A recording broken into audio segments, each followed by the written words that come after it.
टुन्नी चिड़िया बनी ऑटो रिक्शा चालक।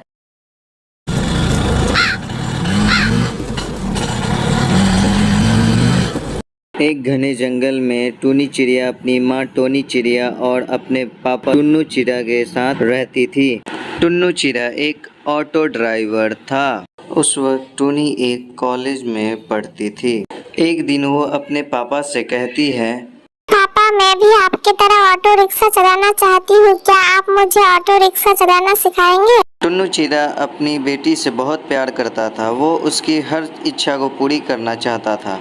टुन्नू चिड़िया टुन्नी से कहता है, बेटा तेरी इच्छा है तो मैं आज ही तुम्हें ऑटो रिक्शा चलाना सिखाता हूँ। टुन्नू चिड़िया की ये बात सुनकर उसके पास ही बैठी टोनी चिड़िया कहती है, तुम भी ये कैसे बातें करते हो जी, इसकी उम्र तो देखो।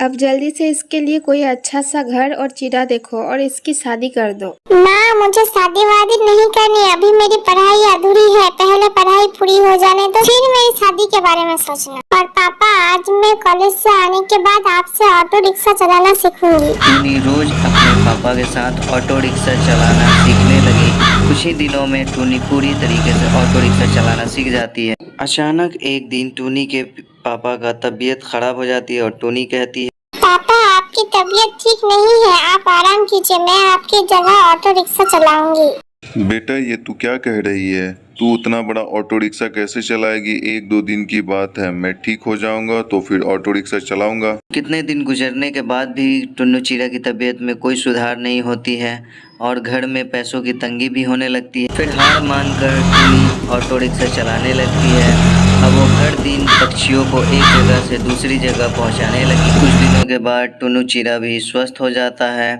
और अपनी बेटी को ऑटो रिक्शा चलाता देख बहुत खुश होता है। एक दिन टुन्नी चिड़िया को मुलाकात बनी कबूतर से होता है। वो टुन्नी के बचपन का साथी था। उससे देखते ही टुन्नी चिड़िया कहती है, अरे बनी कबूतर, बहुत दिनों बाद तुमसे मुलाकात हुई है, कहाँ थे इतना दिनों से? तुम्हें क्या बताऊं टुन्नी, स्कूल की पढ़ाई खत्म होते ही पापा का निधन हो गया। तब से मैं उनकी दुकान संभाल रहा हूँ। आगे की पढ़ाई मैं पूरी नहीं कर पाया। इसी तरह काफी देर तक दोनों बातें करते रहे। अच्छा अब मैं चलती हूँ बनी, काफी देर हो गई है, माँ मेरा इंतजार कर रही होंगी।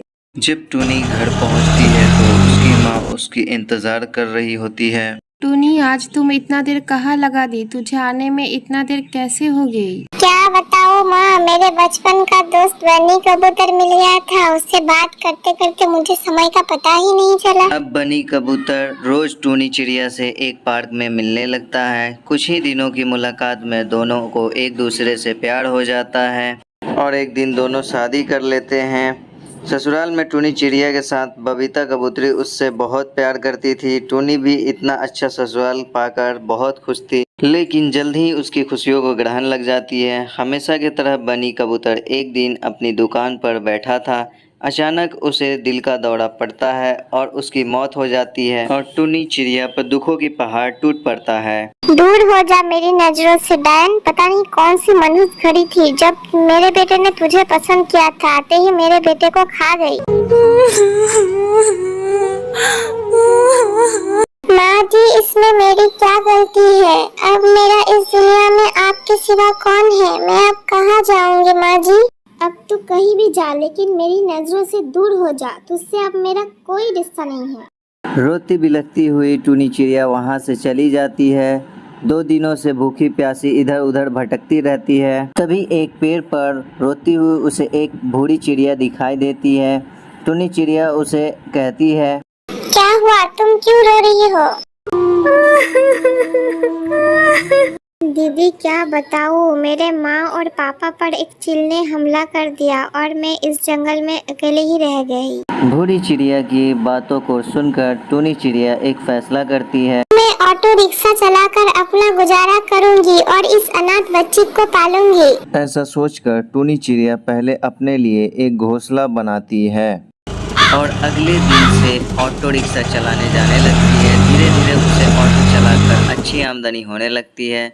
फिर वो खुशी खुशी बूढ़ी चिड़िया के साथ अपनी ज़िंदगी बिताने लगती है। तो देखा बच्चों, बुरे समय में कभी भी दुखी नहीं होना चाहिए, बल्कि हमें और मेहनत करके बुरे समय से अच्छा वक्त की कामना करनी चाहिए। तो विदा लेता हूँ दोस्तों, फिर अगले वीडियो में ऐसे ही कोई इंटरेस्टिंग वीडियो में मिलता हूँ।